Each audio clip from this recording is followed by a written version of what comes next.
Hello, my name is Olivia Kaufmann, and this is Paper People by Harry Baker. I like people. I'd like some paper people. Maybe purple paper people. Maybe pop-up purple paper people.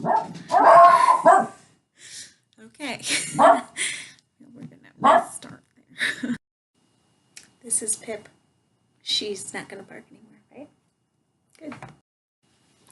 I like people. I'd like some paper people. Maybe purple paper people.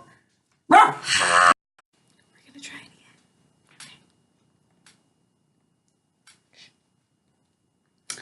I like people.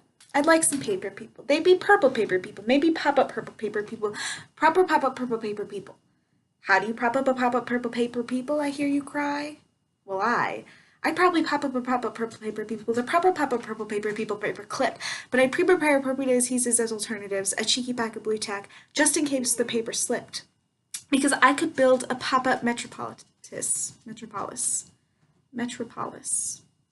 But I wouldn't want to deal with all the paper politics, all the paper politicians with their paper-thin policies, broken promises without appropriate apologies. See, there'd be a little paper me and a little paper you.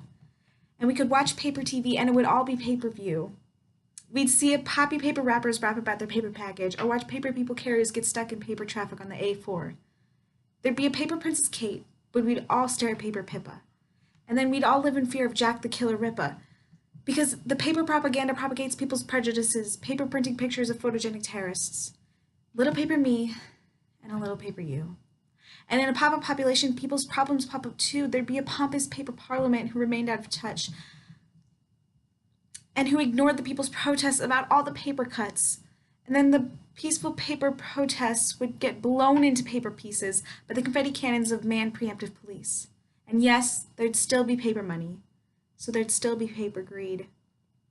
And the paper piggy bankers pocketing more than what they need, purchasing the property to pepper their properties. Others live in poverty and ain't acknowledged properly, a proper poor economy where so many are proper poor. But while their needs are ignored, the money goes to big wars, origami armies unfold plans for paper planes, and we remain imprisoned by our own paper chains. And the greater shame is that it always seems to stay the same. What changes is who's in power, choosing who to lay the blame. They're naming names, forgetting that these are the names of people. Because in the end, it all comes down to people. I like people. Because even when the situation's dire, it's only ever people who are able to inspire, and on paper, it's hard to see how we all cope. But in the bottom of Pandora's box, there's still hope, and I still hope because I believe in people.